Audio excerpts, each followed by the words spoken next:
Saya belum mengikuti kelasnya TVB, tapi banyak manfaat yang saya rasakan. Dari minimal saya tenang, minimal saya bersyukur tentang semua yang Allah berikan ke saya, bahwa selama ini kita lupa untuk bersyukur, khususnya nafas.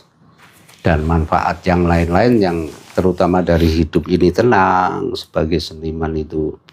Sekarang saya dengan keyakinan ketetapan bahwa saya seorang seni, ya udah saya praktekkan seni, saya tetap jalankan untuk membuat aransemen, juga entertain saya sekarang juga praktek.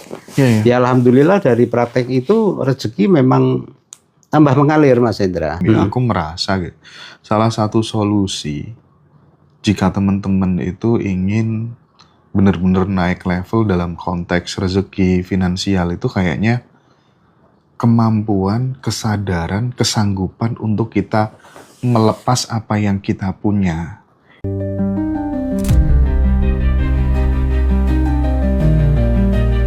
Enlightenment seorang Nabi Muhammad ini kaitannya ternyata sama kemanusiaan gitu. Perjalanan cerita itu sampai di dunia dewasanya itu udah masuk pelajaran filsafat, Indra. Spektrum ateis itu beda, dari mulai ateis yang paling santai sampai ateis yang paling radikal juga ada.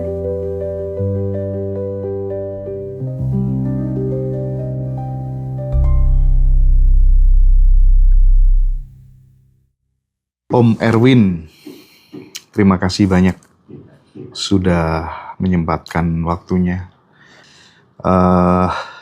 Beliau adalah seorang apa namanya ya?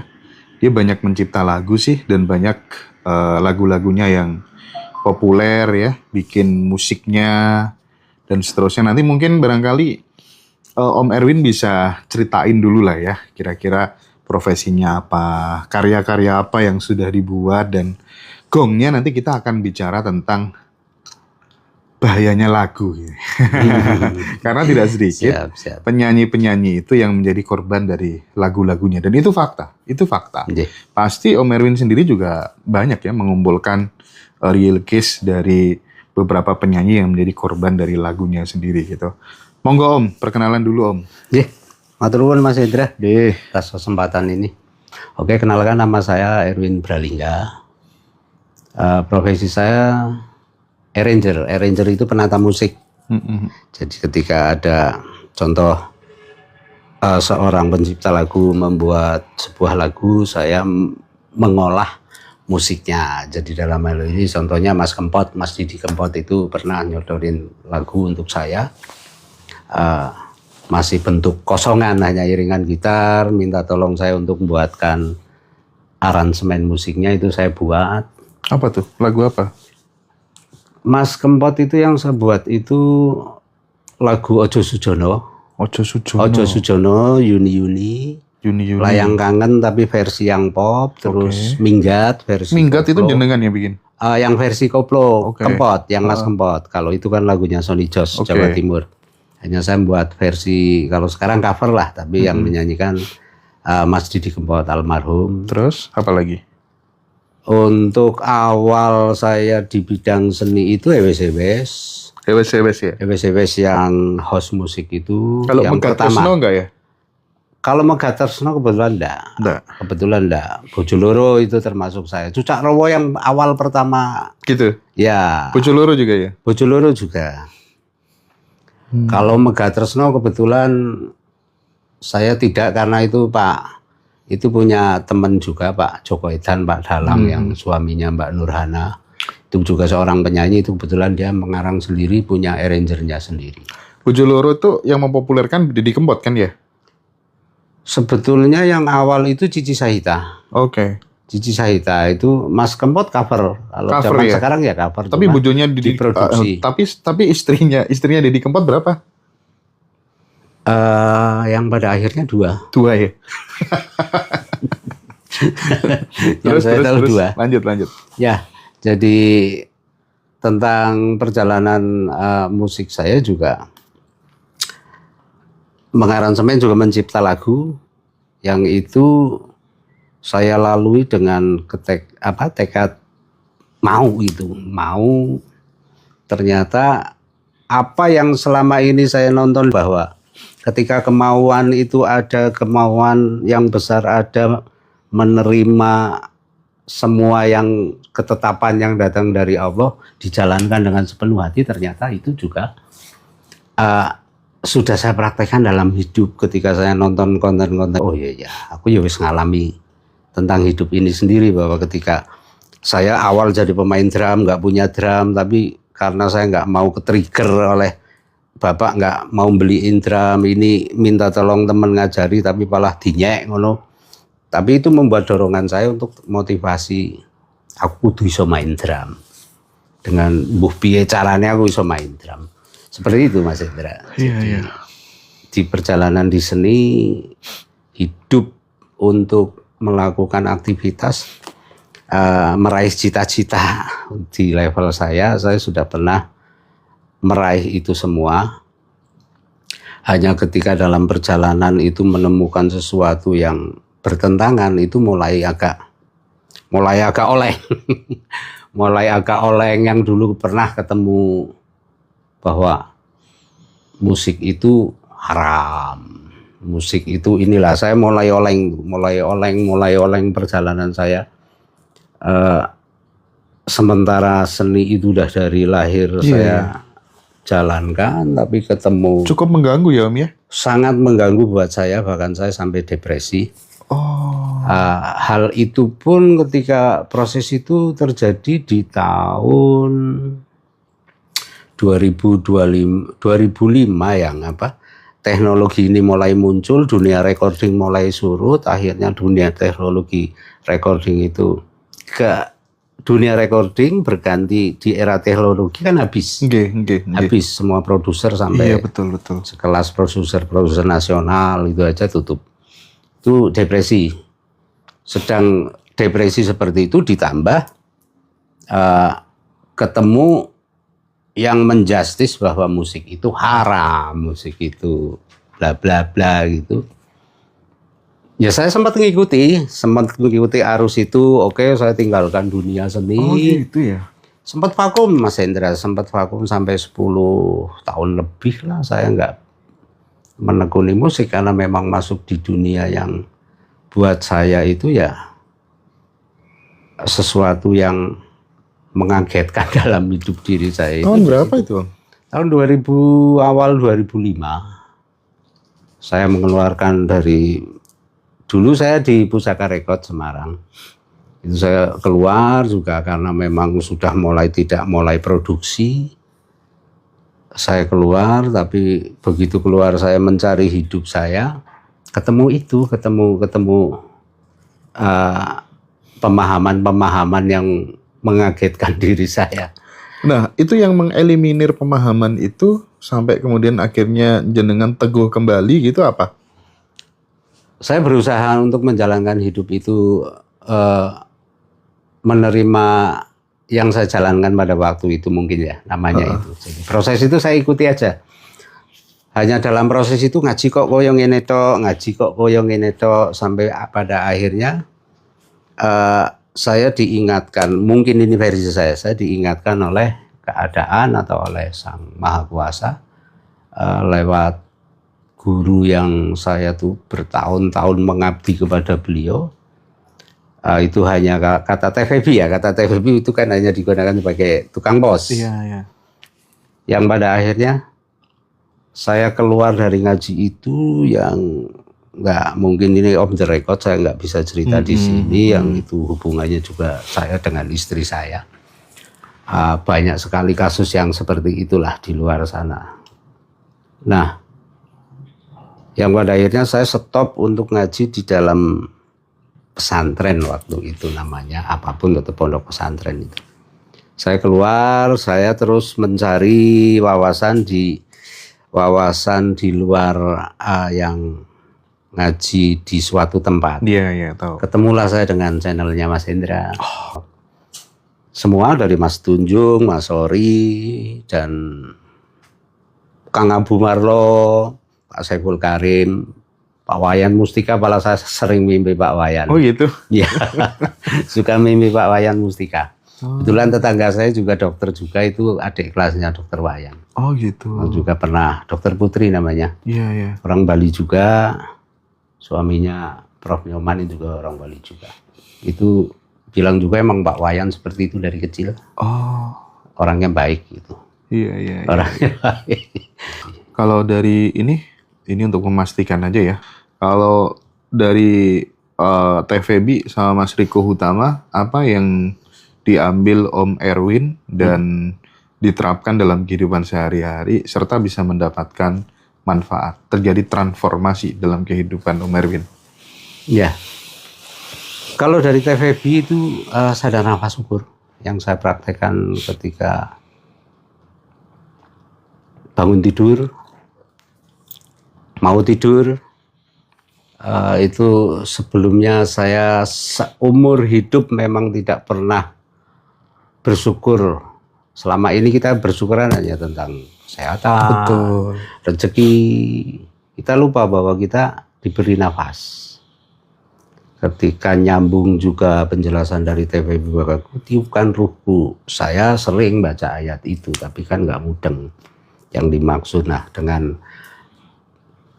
ketemu berbagai narasumber di sini, TVB menjelaskannya secara detail, secara rinci.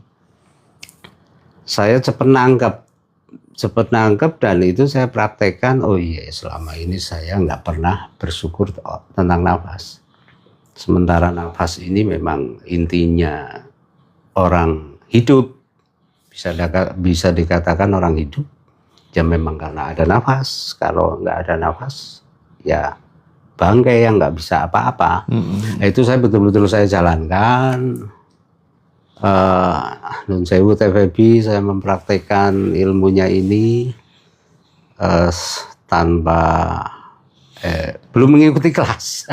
Saya belum mengikuti kelasnya TVB, tapi banyak manfaat yang saya rasakan. Dari minimal saya tenang, minimal saya bersyukur tentang semua yang Allah berikan ke saya, bahwa selama ini kita lupa untuk bersyukur, khususnya nafas.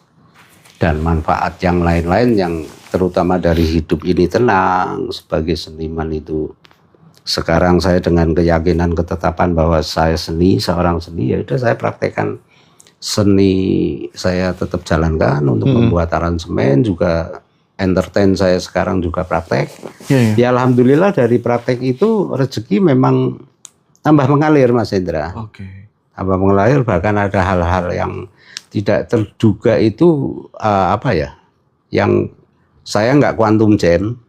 Saya hanya nafas syukur, saya hanya bersyukur tentang hidup ini, tentang nafas khususnya. Itu rezeki kayak ngalir terus, rezeki ngalir. Ada yang istimewa. Datang sumbernya saudara sih, tapi ya bukan saudara kandung, saudara luar. Tahu-tahu karena lahan saya sebelah rumah saya itu kosong, sementara mobil saya itu di luar. Udah ada garasi sih, tapi terus manggil saya Pak D. Pak D, kalau itu dibikin garasi gimana? Ya boleh. Ya yang mau bangun, ya yang bangun saya gitu. Kalau yang bangun Om silakan gitu. Dipakai boleh. Ya boleh. Di total sekian juta, puluhan juta. Dan alhamdulillah tidak cuma sampai situ. Begitu garasi udah jadi, ya diisi mobil gitu. Begitu diisi mobil, lah ini mobil siapa Om? Ya udah itu Pak D pakai gitu. Mobil 3. Ya saya nggak melihat mereknya, tapi itu mobil. Nggak diduga-duga ya? Nggak diduga. Dan itu tiba-tiba. Wah, ini penting nih. Aku tuh di rumah beberapa hari yang lalu gitu Om. Aku merasa gitu, salah satu solusi jika teman-teman itu ingin benar-benar naik level dalam konteks rezeki finansial, itu kayaknya kemampuan, kesadaran, kesanggupan untuk kita melepas apa yang kita punya. itu kayaknya akan berbanding dengan apa yang akan kita terima pula gitu. Jadi kalau kita berani sudah ngelepas banyak, ya dapatnya akan banyak gitu. Itu dari sebuah pelajaran yang saya dapat dari sesuatu yang saya alami sendiri gitu. Makin aku makin bertambah nilai aku ngelepas, itu yang aku dapat juga makin banyak gitu. Nah, dari cerita Om Erwin aku jadi sama karena udah berani ngelepas. Ya. Terima banyak. Bener ya Om ya? Betul sih. Ini ada kaitannya juga karena belum lama pala ini beliau ngomong sama saya bahwa yang mungkin buat orang lain kebaikan itu kecil, tapi ketika pada tempatnya itu menjadi sesuatu yang bermanfaat. Jadi ya saya ngomong apa adanya saja Mas Indra ya. Saya tidak ingin mengingat-ingat itu, tapi dari beliau kemarin juga ngomong, Pak D, dulu ingat nggak Pak D pernah ngasih tip saya gitu. Saya sebagai seniman kan tip itu penting buat proses mendengarkan lagu, buat mendengarkan master dan lain-lain. Tapi ketika beliau datang ke rumah, pekerjaannya itu sedang baru di PHK, padahal manten baru, istrinya di rumah nggak ada hiburan. Dari bilang kayak gitu saya kayak otomatis gitu ngasih tip. Ya mungkin buat beliau bermanfaat ya ketika posisi sedang baru di PHK, terus saya ngasih juga nggak ya benar-benar apa adanya, nggak boro-boro minta imbalan orang lagi di PHK. Ternyata kebaikan yang buat kita itu mungkin tidak ada nilainya, tapi buat semesta ini luar biasa. Dan itu saya rasakan saat ini. Ketika itu muncul, berbarengan dari saya ikut semua arahan dari narasumber, bahwa ketetapan dari dulu kita ngaji kan juga sama ya, ilmu sebetulnya sama. Cuman cara menjelaskannya yang berbeda. Khususnya TVB itu siapapun akan cepat nangkep. Mas Riko pun sebetulnya sama, simpel. Kalau Mas Riko simpel sekali. Cuman bahasanya yang bikin mumet. Iya betul. Tapi gini Om, aku ingin memperjelas tadi yang aku sampaikan. Kalau Om Erwin mungkin udah nangkep ya. Iya. Jadi dulu kan ketika ya sorry itu sini bukan untuk pamer dan lain sebagainya, enggak sama sekali, enggak. Saya cuman pengen ngebantu teman-teman aja gitu, memperjelas gitu. Misal nih, aku tiap bulan membagi uang bukan untuk keluarga ya Om ya, untuk di luar keluarga tuh kadang pun juga tanpa sepengetahuan keluarga juga sih. Dari dulu misalnya kayak nilainya sebulan paling 5 juta, berapa gitu ya. Nah, makin aku tingkatkan nilainya jadi 20, 25 sampai 30 juta. Itu tuh kayaknya kok iya ya. Kok bisa datangnya kok kayak menyesuaikan gitu loh. Jadi makin kita ngelepasnya banyak, itu dapatnya banyak. Nah, cuman yang jadi permasalahan adalah kan tidak semua orang itu punya kesadaran seperti itu, karena bagaimanapun juga kondisi bapak ibu kita waktu kecil itu juga sangat mempengaruhi kan. Contoh, misal kita lahir dari keluarga bapak ibu yang mohon maaf mau ngeluarin uang tuh mikir-mikir gitu, pelit lah ya. Nah, kita kan juga terkadang mewarisi. Nah, untuk ngelatih melepas itu, kalau pengalamannya Om Erwin gimana? Karena kan tidak semuanya anak yang terus punya gawan bayi seperti itu kan, nggak semuanya. Bagaimana saran Om Erwin? Dalam hidup memang harus yang dikatakan ikhlas itu tadi, ya memang nggak berharap apa-apa. Kalau saya nun sewu, karena kadang-kadang udah otomatis Mas Indra, ketika ada orang seperti itu, kadang-kadang nggak sampai memberikan keluhan saja, ketika saya ada kerentek gitu saya bantu. Ketika terpengaruh di keluarga, ya abaikan saja itu. Kita kembali ke diri. Hati kita ingin ngasih. Mungkin itu ya yang dimaksud Mas Hendra itu ya. Jadi pengaruh dari orang tua, lingkungan itu kan Iya, bisa iya, men-trigger kita, bisa mempengaruhi Tapi kita. intinya latihan sih sebenarnya Om, Intinya ya. latihan, Latihan intinya praktik latihan. gitu. Iya. Nggak, jangan pelit lah. Itu jangan pelit karena memang saya sudah merasakan dalam hidup sesuai porsi saya ya. Sesuai porsi saya. Kadang-kadang saya dapat gaji, dapat bonus seperti Mas Hendra tadi bilang. Belum bagi ke keluarga tapi teman-teman udah kita traktir, udah kita jajak. Hobi traktir penting sih. Pokoknya yang bagi teman-teman yang ingin bertumbuh secara finansial, pertama kayaknya hobi traktir temen dulu ya. Hobi traktir temen dulu, kan kita juga ikut makan, dan ada temen ikut makan kan ada perasaan senang. Nah, lama-lama teman-teman akan ketagihan traktir orang gitu ya. Nah, kayaknya mulai dari situ dulu deh Om. Mulai dari Karena situ, saya curiga jangan-jangan memang hidupmu sulit tuh karena memang kamu jarang berbagi gitu, jarang mengalirkan gitu loh. Jangan-jangan itu sehingga kan stuck gitu ya Om. Iya. Oke. Sampai di sini kayaknya teman-teman udah mulai nanggep ya. Nah, nanti kita lanjut lagi deh soal ini. Ini sebenarnya pelajaran yang nggak ada selesainya gitu, tapi penting untuk terus diulang-ulang sebagai alarm pengingat bahwa kemudian memang berbuat baik secara random, secara acak itu nggak akan kemana-mana, kembalinya tetap ke diri kita sendiri. Ya. Itu poin utamanya di situ gitu.